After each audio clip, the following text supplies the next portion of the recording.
ല്ല. അപസ്മാര രോഗത്തിന് ശമനമന്വേഷിച്ച് ഏർവാടിയിലെത്തിയ ഒരു വ്യക്തിയുടെ അനുഭവം ഇപ്രകാരമാണ്. നിങ്ങളുടെ പേര്, വീട്, സ്ഥലം നിഷേധിക്കാമോ? പേര് യൂസ്ഫ് എന്നാണ്.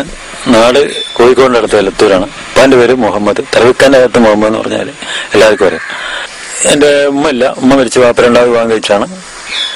ഇളമയാണ്. പിന്നെ സ്വന്തം ജ്യേഷ്ഠന്മാരൊന്നുമില്ല. ഒരു പെങ്ങളുണ്ടായിരുന്നു. ഇതേ അസുഖം തന്നെ. അതൊരു മന്ത്രവാദി അടിച്ചു കൊന്നെന്ന് തന്നെ പറയണം. ആ നിലക്കുള്ള ചികിത്സക്കാർ നമ്മുടെ നാട്ടിൽ നടക്കാറ്. നിങ്ങൾക്ക് ഉണ്ടായിരുന്ന അസുഖം എന്താണ്? എന്നാ ചികിത്സ നടത്തിയപ്പോ എന്നാണ് തുടങ്ങിയത് എന്ന് വിശദീകരിക്കാം. എനിക്ക് വളരെ ചെറുപ്പത്തിലുണ്ട്. അതായത് നമ്മളെ പാരമ്പര്യ സൂക്കേടെന്നാണ് നാട്ടിലെല്ലാവരും വിശേഷിപ്പിക്കേണ്ടുന്നത്. കാരണം ഉമ്മ മരിച്ചതും ഈ അപസ്മാരത്തിന്റെ അസുഖം തന്നെ. ഈ അപസ്മാരത്തിന്റെ സൂക്കേടാണ്. അതിനുവേണ്ടി അവര് പല സ്ഥലങ്ങളിലും എന്നെ കൊണ്ടുപോയിട്ടുണ്ടായിരുന്നു. അതിന് മുമ്പും ഉള്ളാളം മുമ്പർ അങ്ങനെ പല സ്ഥലങ്ങളിലും കൊണ്ടുപോയി ചികിത്സയുണ്ടായി. പക്ഷെ അതിന് യാതൊരു മാറ്റമൊന്നും ഉണ്ടായിരുന്നില്ല. അപ്പൊ ഈ സൂക്കേട് കാരണം കൊണ്ട് അങ്ങനെ പല സ്ഥലങ്ങളിൽ എന്നെ സ്ഥലങ്ങളിൽ നിന്നും നാട്ടിൽ തന്നെ പല സ്ഥലങ്ങളിൽ അവിടെ ഇവിടെയെല്ലാം ഡോക്ടർമാരെല്ലാം കാണിച്ചിട്ട് ലാസ്റ്റ് കൈമെടുത്ത് അങ്ങനെ ഇരിക്കുന്ന അന്തരീക്ഷത്തിലാണ് ഞാൻ നാട് വിട്ട് ഇവിടുന്ന് നാട്ടിൽ നിന്ന് പോകാൻ തന്നെ തീരുമാനിച്ചത്. കാരണം വേറെ ആരും സഹായങ്ങളൊന്നും ഇല്ലല്ലോ. കാരണം എന്ന് വെച്ചാൽ കുടുംബക്കാരെ ആൾക്കാരൊക്കെ ഉണ്ടെങ്കിൽ അവരെന്നെ കാര്യമായിട്ട് തന്നെ കയറിയാറില്ല, അങ്ങനെ നോക്കാറുമില്ല. ഒരു രോഗി എന്നുള്ള നിലയിൽ പലരും അവന് ഭ്രാന്ത്, അവന് ശരിയില്ല, അവൻ മാനസിക രോഗിയാണ്, അല്ലെങ്കിൽ അപസ്മാര രോഗിയാണ്, അവനോട് പറഞ്ഞാൽ ശരിയാവില്ല എന്നെല്ലാം പറഞ്ഞ ആൾക്കാർ ഒരു മാറ്റി നിർത്തുന്ന ഒരു പൊതുവെ തന്നെ അവസ്ഥ നാട്ടിൽ എനിക്കുണ്ടായിരുന്നു. അതിന്റെ ശേഷം ഞാൻ നാട് വിട്ട് കൊടകിലേക്ക് പോവുകയും അവിടെ ഒരു എസ്റ്റേറ്റില് കാപ്പിത്തോട്ടത്തിൽ വൈകുന്നേരം വാച്ച്മാനായിട്ട് നിൽക്കും. കാപ്പിന്റെ മുളകിനൊക്കെ പാറവായിട്ട് ഇങ്ങനെ നിൽക്കലായിരുന്നു. അതിൽ നിന്ന് എന്തെങ്കിലും ചെറിയ ശമ്പളം കിട്ടും. അങ്ങനെയാണ് ജീവിച്ചു പോകുന്നത്. പിന്നെ സമീപത്തുള്ള പള്ളിയിൽ സാധാരണ നിസ്കരിക്കാൻ പോകുന്ന ഒരു പള്ളിയുണ്ട്. സാധാരണ വരവിന് പോവാ പള്ളിയിൽ. നമസ്കരിക്കുന്ന സമയത്ത് പെട്ടെന്നൊരു തലകറക്കം ഉണ്ടായി. അവിടെ പോവുകയും ചെയ്ത്. അപ്പൊ അവിടെ പല ആൾക്കാരും കൂടി എന്താ അങ്ങനെയും ചോദിച്ച് അങ്ങനെ അവിടുന്ന് അന്ന് ആ പള്ളിയിലുണ്ടായിരുന്ന ഒരു ഉസ്താദ്, ഒരു അസ്മാവിന്റെ ജോലിക്ക് പണിക്കാരനാണ്. അയാൾ പറഞ്ഞു ഇയാൾ എന്തോ ഒരു മാനസിക രോഗിയാണ്, അത് എന്താണെന്ന് നോക്കാൻ വേണ്ടി അങ്ങനെ കുറെ കഴിഞ്ഞതിന് ശേഷം എന്റെ ബോധമൊക്കെ തെളിഞ്ഞതിന് ശേഷം അവർ പറഞ്ഞ് ഇങ്ങനെ നാട്ടുകാരോട് കൂടിയിട്ട് പറഞ്ഞ് ഇയാൾക്ക് ഏർവാടിയിലേറ്റം കൊണ്ടുപോയാൽ ഇയാൾക്ക് ഗുണപ്പെടുകയുള്ളൂ. അങ്ങനെ വാപ്പാക്ക് ഫോണാക്കി വാപ്പയും പറഞ്ഞ് ഏർവാടി കൊണ്ടുപോയിക്കോളും, ബാക്കിയുള്ള കാര്യങ്ങൾ ഞങ്ങൾ നോക്കിക്കോളാം എന്നെല്ലാം പറഞ്ഞുണ്ടായി. അങ്ങനെ എല്ലാവരും കൂടി 10,000-2,000 രൂപ പിരിവൊക്കെ ഉണ്ടാക്കി ഏർവാടിയിലേക്ക് അവിടുന്ന് കൊണ്ടുപോവുകയും ചെയ്തു.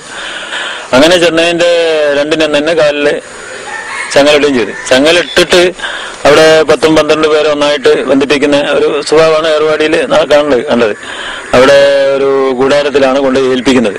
2,000 രൂപ കമ്മിറ്റിയിൽ ഏൽപ്പിച്ച് അതിന് ശേഷം ഈ കമ്മിറ്റിക്കാർ വേറൊരു ആൾക്കാർക്ക് അലോട്ട് ചെയ്തിട്ടാണ് അവിടെ നടത്തിപ്പേരയില കൊടുക്കുന്നത്. നമ്മളെ മാസം നാട്ടിൽ നിന്ന് ഇങ്ങനെ പൈസ അയച്ചും കൊടുക്കും. അത് കൂടാതെ തന്നെ അവർ നമ്മളെ കാണിച്ച് പിരിവെടുക്കലും വിഷാടം നടത്തലും അതൊരു സാധാരണ പതിവുകളും അവിടെ നടന്നുകൊണ്ടിരിക്കുന്നു. ഏർവാടിയിലുണ്ടായ ചികിത്സയും നിങ്ങൾക്കുണ്ടായ പീഡനങ്ങളും മറ്റുള്ള എല്ലാ അനുഭവങ്ങളും ഒന്ന് വിശദീകരിക്കാൻ പറ്റും? ചെന്നൈന്റെ 2-ന് നമ്മളെ കാലില് ചങ്ങലിട്ട് ഞാൻ പറഞ്ഞല്ലോ.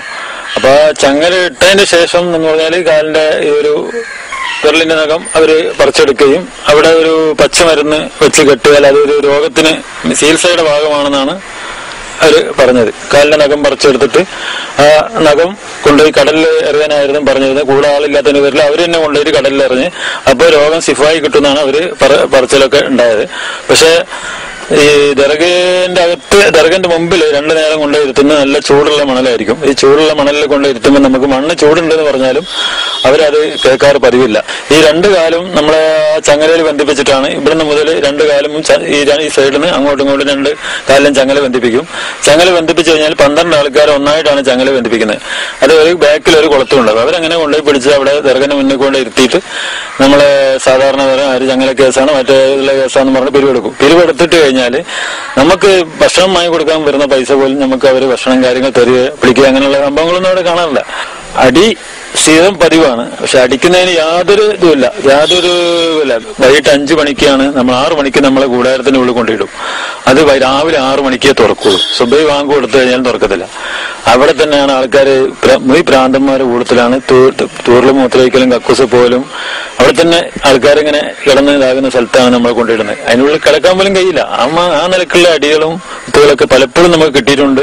അതുപോലെ തന്നെ വെള്ളം ചോദിച്ചു കഴിഞ്ഞാൽ ഒരു മൂത്രവും തൊള്ളയിലേക്ക് ഒഴിച്ചു ചേർന്ന സ്വഭാവങ്ങൾ പല ആൾക്കാരും അവിടുത്തെ ഈ ചില മെയിൻ പീഡനം എന്ന് പറയുന്നത് സാധാരണ സ്ത്രീകളെ ഉപയോഗിക്കപ്പെടുന്ന രീതിയിലാണ് പുരുഷന്മാരെ അവർ ഉപയോഗിക്കപ്പെടുത്തുന്നത്. അവിടെ നിങ്ങളുടെ കൂടെ തടവിലാക്കപ്പെട്ടവരുടെ അവസ്ഥ എന്തായിരുന്നു? കൂടെ തടവിലാക്കിയെന്ന് പറഞ്ഞാൽ ആണുങ്ങളും പെണ്ണുങ്ങളും ഒക്കെ ഉണ്ട്. 18-18 വയസ്സുള്ള പെൺകുട്ടികളെ ഷെയർ ചെയ്താണെന്നോ അല്ലെങ്കിൽ വേറെ വിവാഹം കഴിച്ചിട്ട് എന്തെങ്കിലും കണ്ടുപേടിച്ചു പോയി എന്നും പറഞ്ഞിട്ടാണ് അവരെ കൊണ്ടുവരുന്നത്.